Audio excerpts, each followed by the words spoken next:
Well, hello. Welcome to the Dungeons and Dragons group, ran by me, Peter, the Dungeon Master. We're gonna do some characters introductions with me and my friends during quarantine. We've been running this campaign for about 3 weeks now, I do believe. They are level 2. We just got done with doing a kind of a Cthulhu-esque mission with one of our NPCs, one of my NPCs, Zongus, who sent them to a noble's house to rescue Grace Benchman and her family. They did mighty well. No party death, nothing like that. But they did get a lot of creepy and eerie stuff with them,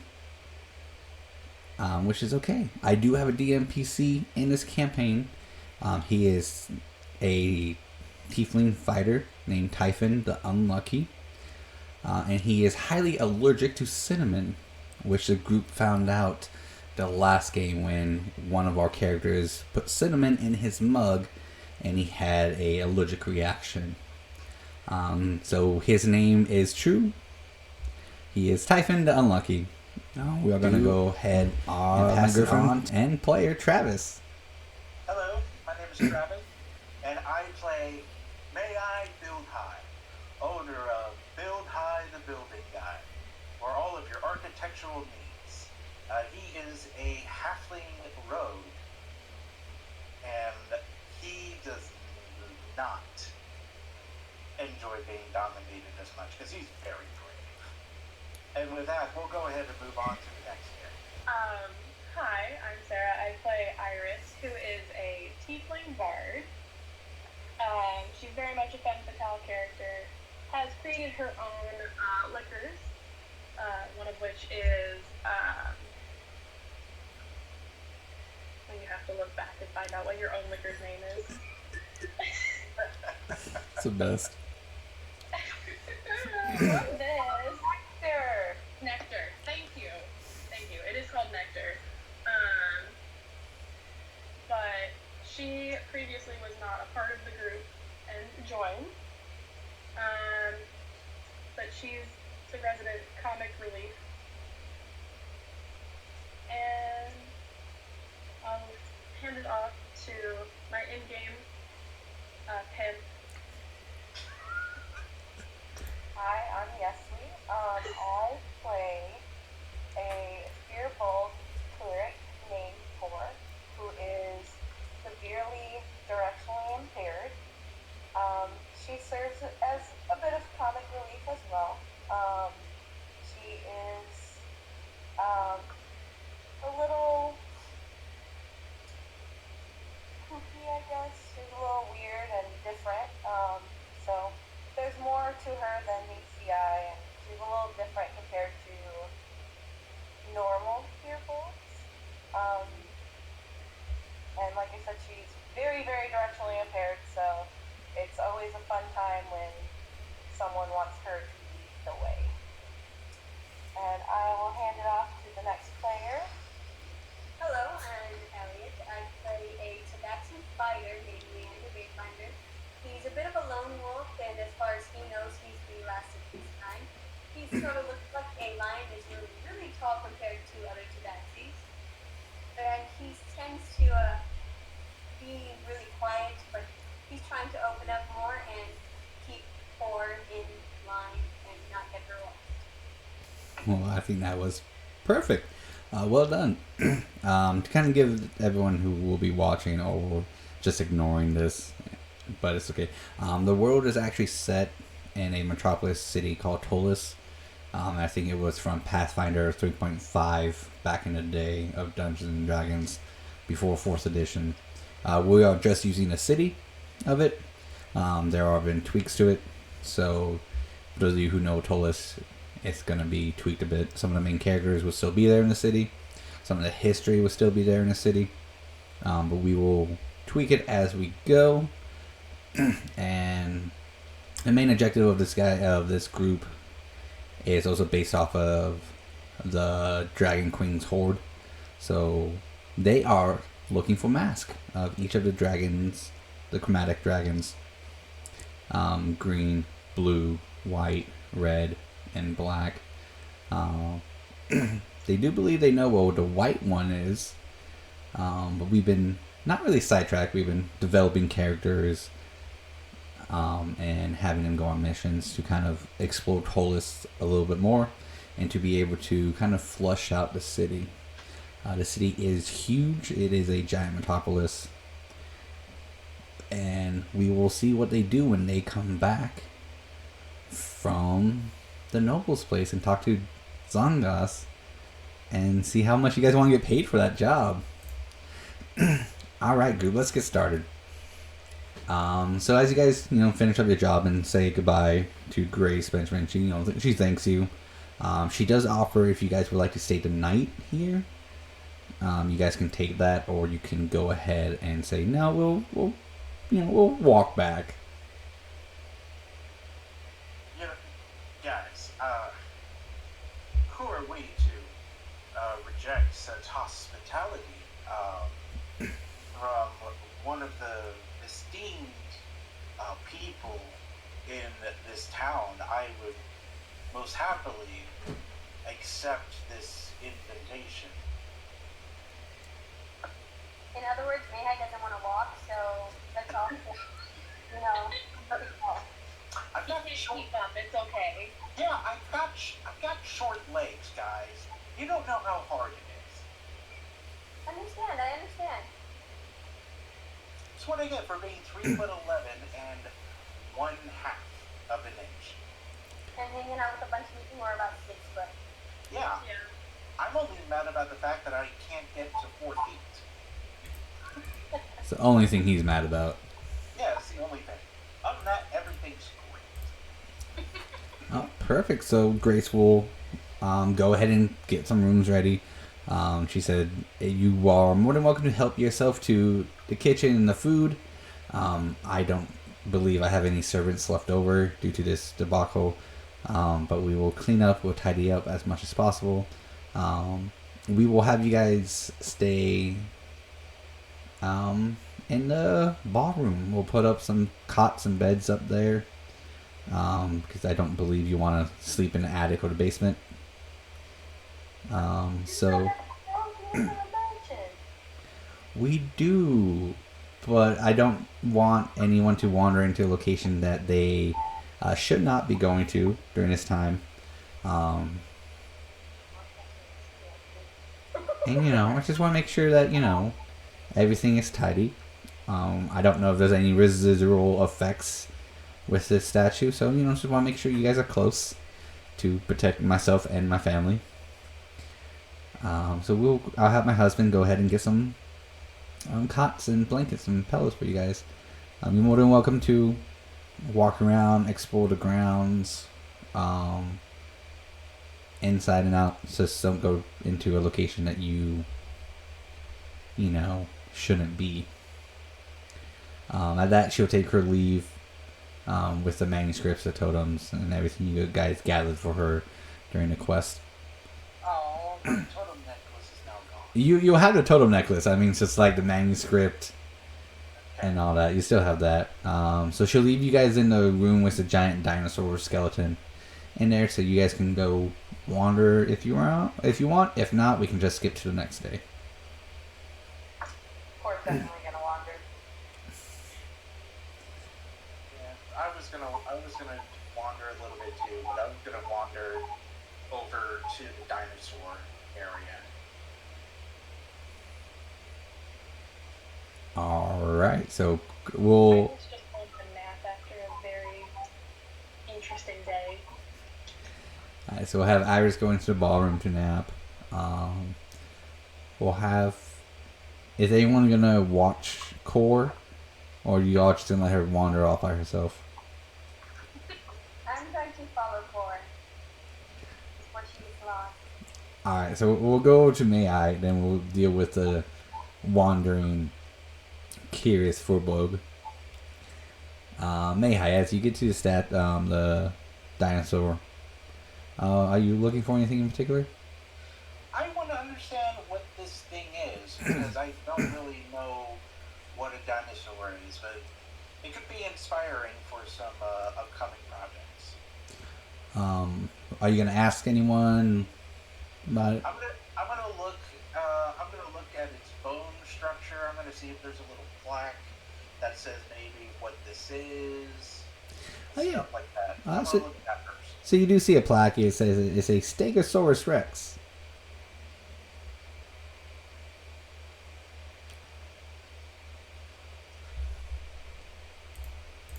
And is it just the skull of a Stegosaurus Rex? It is a full body of the Stegosaurus Rex. Full body. Holy crap.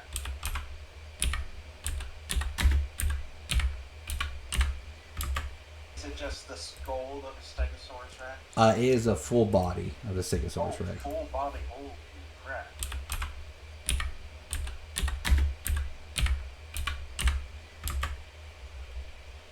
I'm gonna take some time to sketch that into my little book.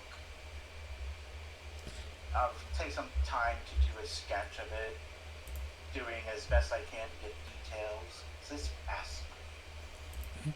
Just fascinating. Yeah, and if anyone's around, I'm gonna ask them where they got it from. They will, well, you know, the two servants that you guys ran into who were stuck in the kitchen. They got a little greedy and they did get caught by the husband, and they're back to work. Mainly, they are forgiven for trying to steal from the family, only because, you know, the family doesn't really have much servants left, and they kind of negotiated really quick, kind of some better conditions.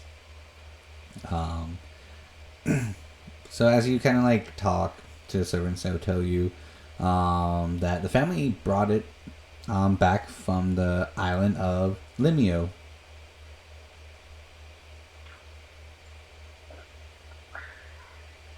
So it's From where? Limollo. Lenovo. Lumino. I'm glad I butchered all these words.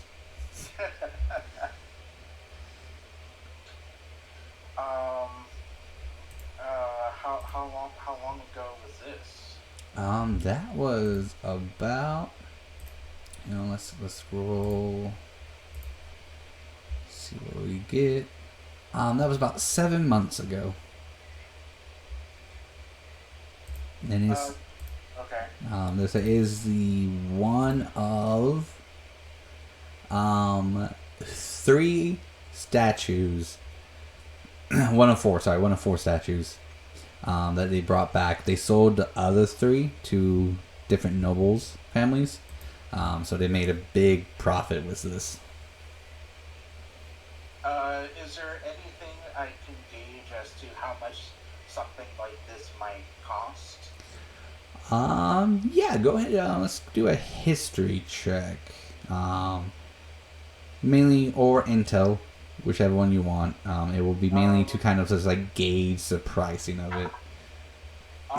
History. Okay. 16. I would say something like no rare bones, depending on the right buyer. And depending on what they want it for, can be worth a lot of money. Probably a couple of thousand, or even probably high 750. Maybe for like a set of bones. Especially if it's like a possible necromancer who wants to reanimate this. Because, you know, dinosaurs aren't really walking around nowadays in Tolis or anywhere, so this is definitely a rare find.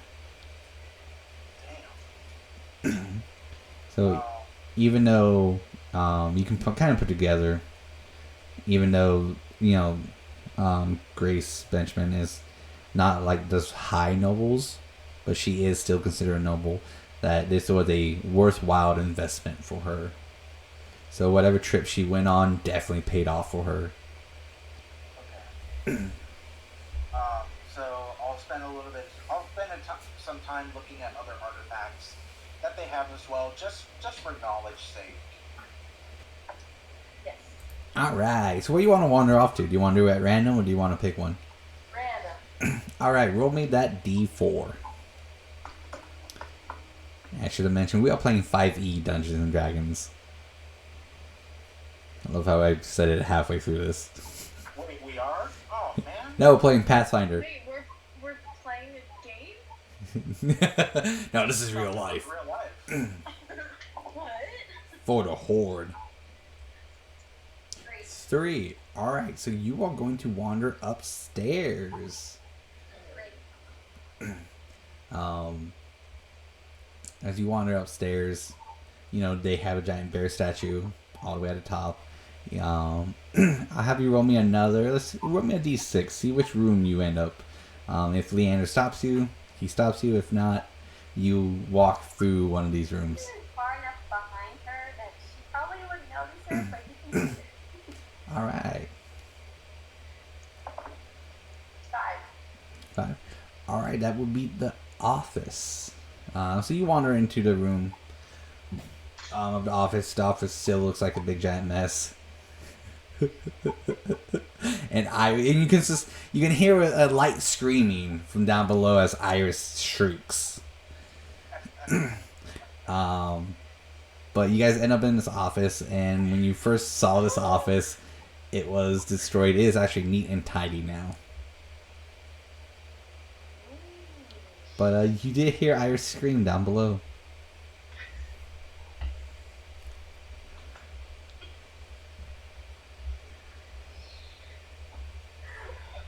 You want to say Iris? Iris, did you break your toe again? No, I'm good. So I get scared easily. I heard something like moved, and it was fine. May-Ighe, it was probably just you from the other room. It's fine. I'm staring at a dinosaur. Damn it, May-Ighe, stop scaring people. Are you telling me that we haven't killed this thing? That I pull out my daggers, like, just looking around terrified? Correct. I don't know. So yeah, we'll go back. We'll get to Iris. We'll get to Iris because now Iris is having a turn. But we'll get to Core, and so as you guys again enter this room, what do you guys do?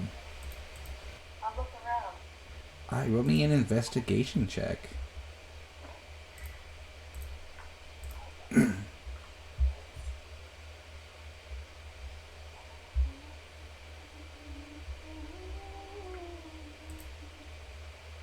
said investigation?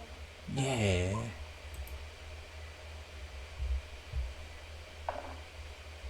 16. Whoop whoop. Okay, as you're investigating everything, you do see that the little daughter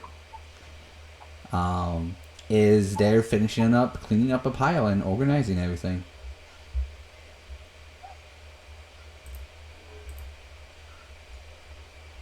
I'll go up to the daughter and ask if she needs any help. If she's what? If she needs any help.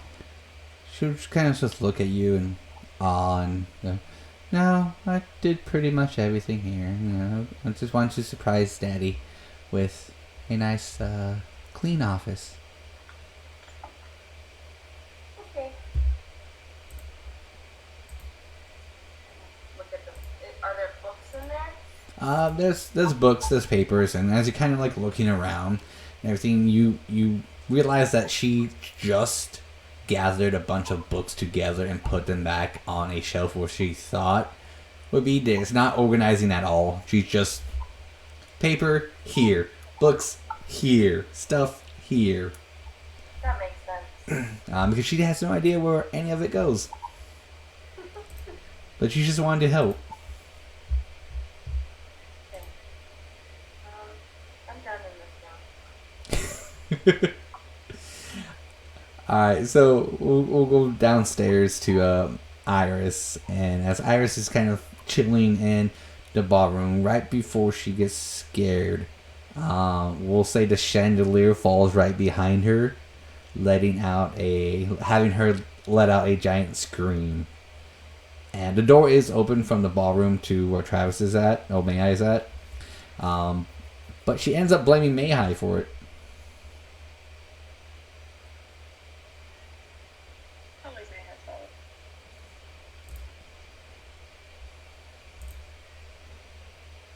think he's counting. What? May I was so deep in his notes. I'm drawing a building. 10-4. So it's I'm drawing a very bad, rough sketch of a Stegosaurus hut with smoke coming from the top and a counter through the doorway. so So you just see me go, what? I'm just not paying attention. I like it. So so as you're looking around, you kind of see Iris kind of a little flustered and everything, looking directly at you, but still flustered. And you can kind of see like broken glass behind her because she has yet to turn around. You okay? Yeah, something, I don't know, something fell, something spooked me. Wasn't expecting it. I was just trying to go to sleep. Pretty sure it's just chandelier. I'm gonna walk over to the chandelier. I'm gonna turn around and be like, wait, the chandelier?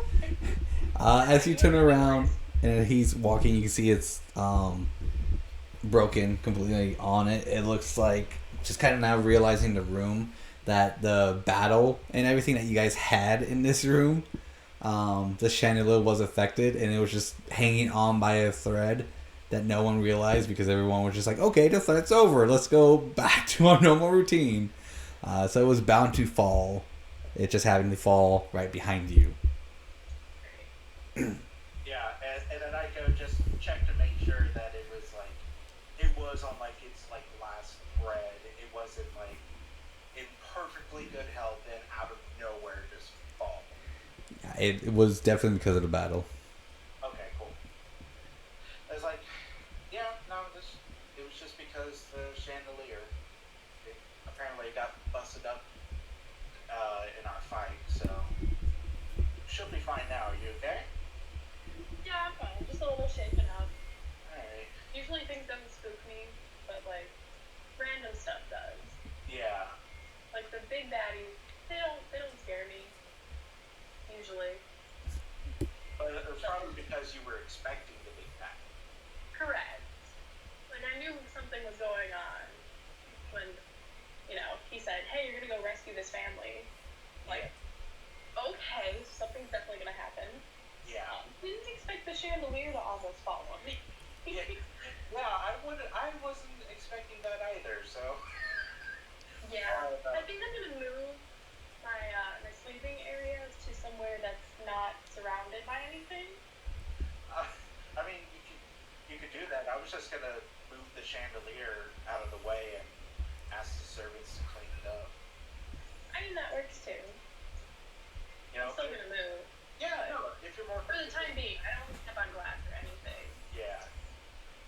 Alright, well, puts his book away. Alright, well, I'm gonna go grab one of the servants then. And then tries to rethink the steps that the servants went after he had the conversation about the Stegosaurus. Okay, so you find them upstairs just gathering some blankets and everything. You also find Leander and Core in one of the other rooms. I just approach one of the servants and go, hey, one of the chandeliers in the ballroom was pretty messed up and it fell and ended up breaking a bunch of glass. Would you guys mind helping out, cleaning with that? One of the servants who was getting the sheets and everything goes, oh great, now more work to do after this fiasco. She goes, yeah. If you want, I can grab those sheets and then just carry them down. Oh, perfect. So she will unfold the 5 sheets and put them directly on top of you to make you look like a ghost, and then she'll just walk down below and get a cleaning pan and everything and goes and cleans it. This is not what I meant, but that's fine. I'm gonna start doing that game of well, okay, where's the door? Where's the door? I think the door. So Leander. Don't forget the stairs. Don't forget Ooh. So, Not even thinking about the stairs. so Leander, as it looks like you're at the door. You're at the door watching Cores just kind of like interact with this girl. You know that May-Ighe came up and that a maid left, and you kind of just you hear table, ow, statue, table, ow. And you just see this ball of blankets and sheets, just like 3.5 feet tall, just like scooting its way closer and closer to the stairs. At that point, Leander will walk over to him, but instead of taking it off him, he just steps on the trail of the sheet that is dragging behind, so that it comes off of him. All right, you know what? Let's. Do you do it with enough time for him to realize he's at the stairs, or do you do it at the last second? With enough at the last second. Alright, so go ahead and may I make me a dexterity saving throw? Oh, actually, an athletics or acrobatics will probably be the best one. Acrobatics. Natural 20. Ooh. Wow, look at you. You so as you kind of get your vision back because you suddenly feel the oh, we're inside my mic of the blankets. You realize you're falling,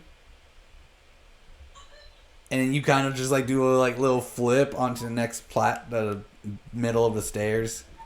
Do you want to strike a pose? Obviously. Are you looking at? Actually, I want to take this opportunity to land on the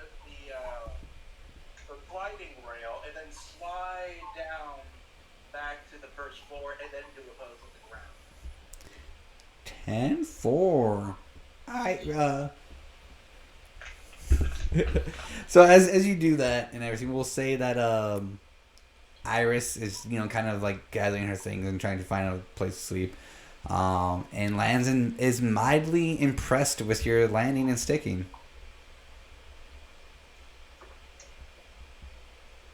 Did you put glue on the bottom of your feet to stick that landing? A halfling needs nothing to make the perfect landing. He does precisely what he needs to do intentionally. When did you become so huffy?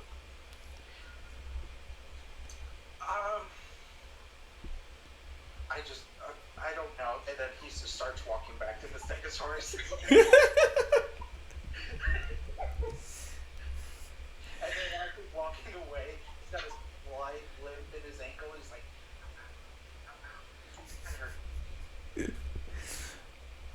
All right. So you guys will have a little bit more fun and everything, but we'll get to the nights and the next day.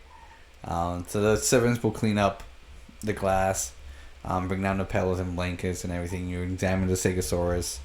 Leander will make sure that Core doesn't wander off too far. And just make sure she ends up going to sleep and not just wandering the whole night. That's alright. So I feel like Leander keeps the safe distance, 6 feet, Yeah. at all times in case there's traps that Core sets off.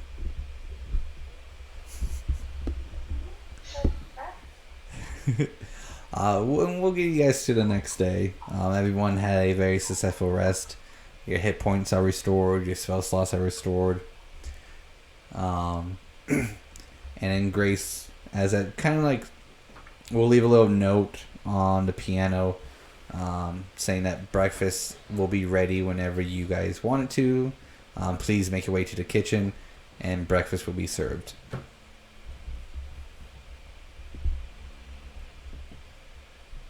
I go to the kitchen. All right. I will also follow him to the kitchen, but very tiredly. Still not wake up from my cat nap. Core and Iris, do you guys head to the kitchen? Yes. Yeah. All right. Tired. It's okay. You guys make it to the kitchen. It's a nice, lovely breakfast meal. There's Grace and her family there. They greet you, the servants. There's still only 2 servants, but they're, doing the best work that they can, pumping out food for you guys, and just to have a nice, lovely meal. Grace will say again, I can't thank you guys enough for saving me and my family from the horrible creature that was bestowed upon us. If you ever need a favor, I am more than happy to assist you the best I can. Thank you. We're just glad to know that you and your family are safe and sound. Very kind of you. Unfortunately, we were still unable to get a carriage for you guys. So you will unfortunately have to walk back. Back to the trying to find words to say to the poor people section or midtown and everything like that without being offensive. But she's like, just back to Zangas. There you go. Yes, those are the words. Those are the words I was looking for. Yeah, over in Midtown. Yeah. Yes, it's a good place. Yeah, it's a great place. That's actually where I have my business set up. Very well. Very nice. Very nice. If by any chance you have some architectural things that need to be recovered, feel free to come over to Build High the Building Guy. We will make a note of that. And we will. Do because that's my business. Because May I Build High, that's my name. I put my name up. Yeah. So. Okay, I think they got it. Yeah, I don't think they're very impressed.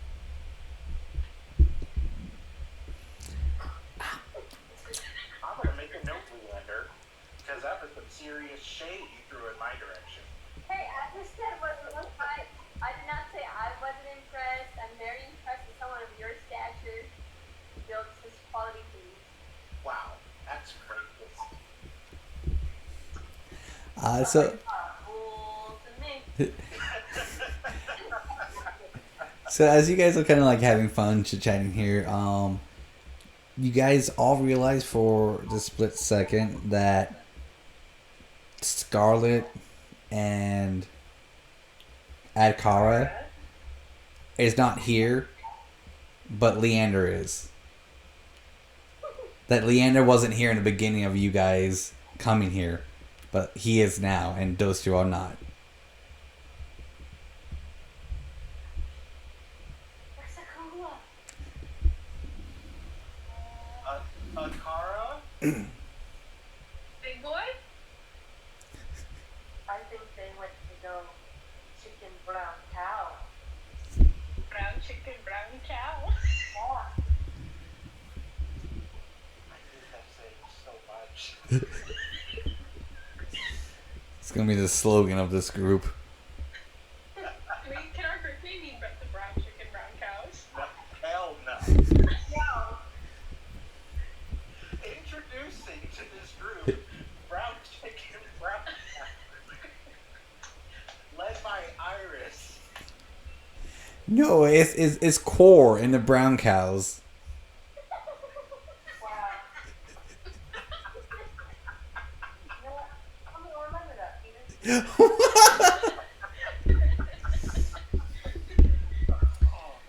I don't know what you're talking about. I said nothing I wrong. got you. Hey, Although, you know what? I'm thinking about it. We don't have a name for a group of whatever we are. Tyson and I are already a crew. However sad it pathetic it might be for half of it.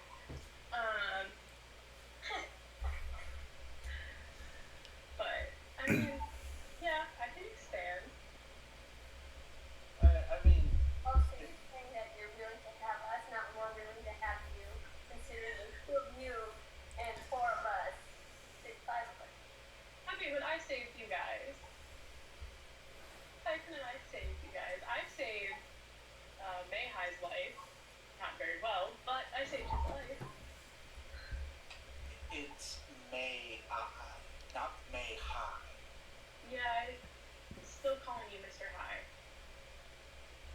I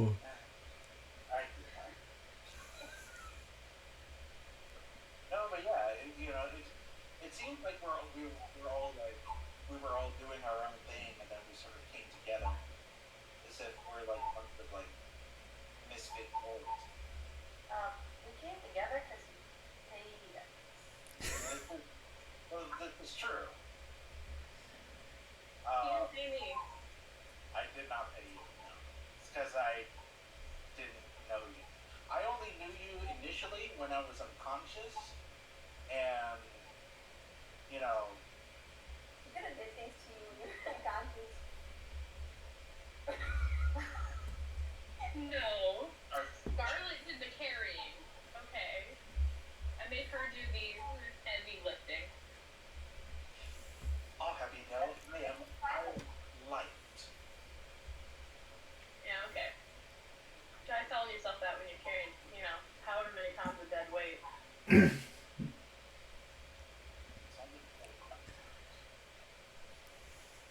said under his breath.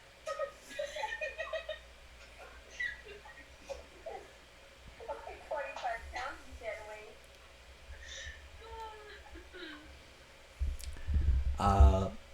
Grace Benchman will intervene with.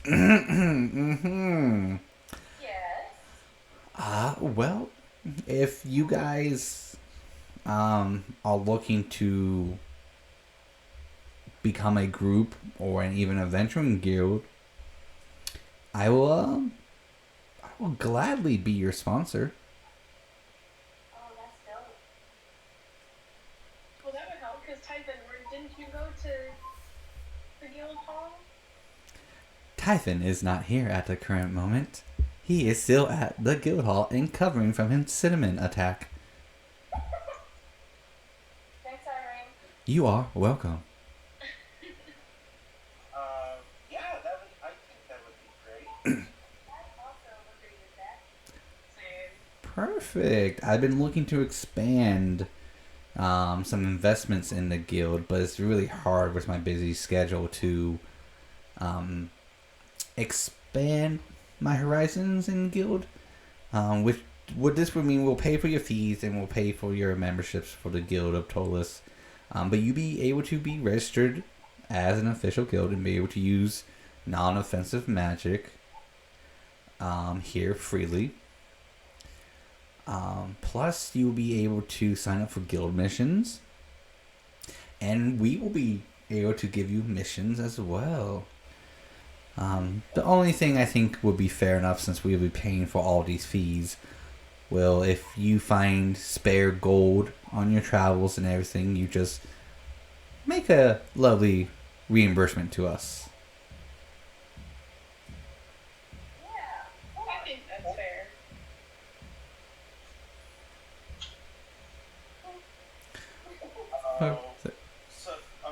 So now that we're getting into numbers, how much is it for the sponsorship and how much is it for the membership?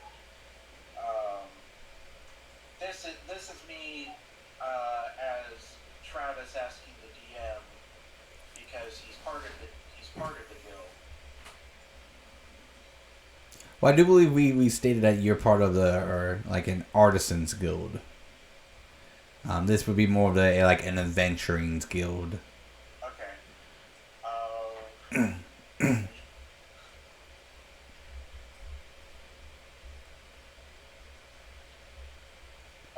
Okay, so I will ask Grace, how much would those costs be so that we know how much gold to save up to eventually pay off the sponsorship? Well, how about we not worry about that? We can consider it kind of of a favor. That, anything that you think that could be worthwhile to help my family or secure our noble position, you'll be gladly to be donating to us. Granted, we don't want you guys to be obviously under-geared or not have gold, so for the first 3 missions, we'll take it at your kind-heartedness. Okay.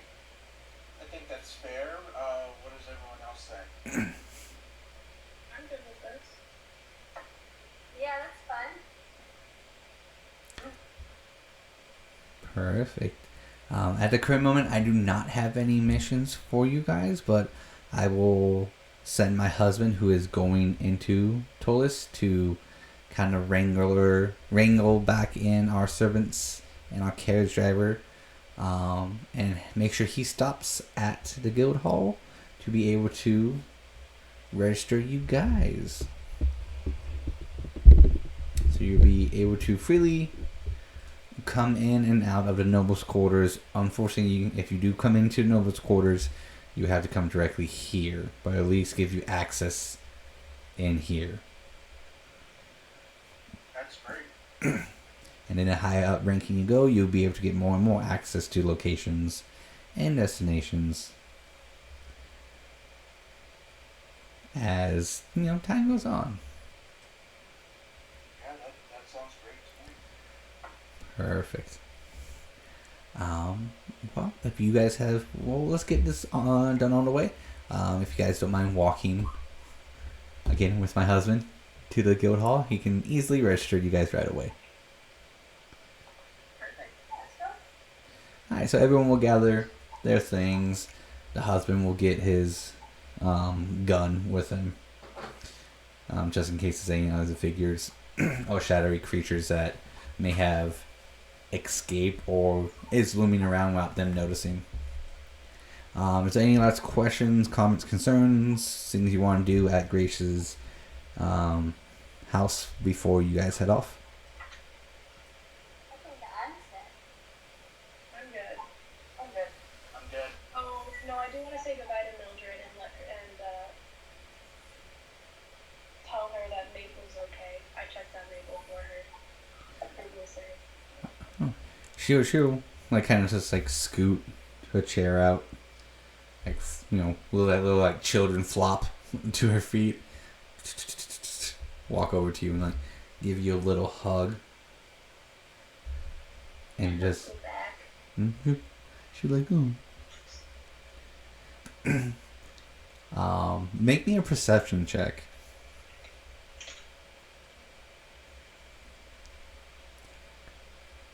Oh,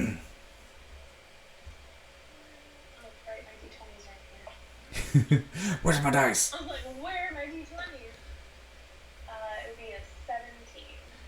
Hi. As she's like, you know, as you guys are hugging and everything, and as she's like de-hugging you, you perceive that she kind of slipped something into your pocket that was a little shiny.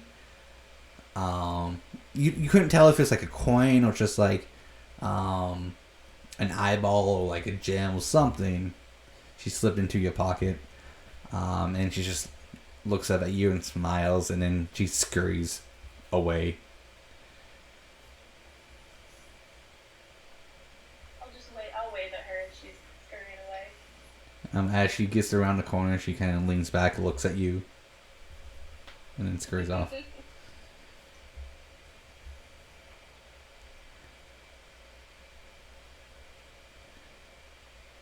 Alright, then the group will get up and be on their way to Midtown, or the Guild District. This does take a little bit from walking distance, but you guys, as you guys get to the end of the Nobles, he'll get you guys a cab, to kind of make the journey a little quicker. He also talked to the guards, saying that, you know, kind of, we request more servants. Please, you know, here's a bag of gold. You know, putting the guards to work and having them do errands and repairs. He will take you guys to the guild.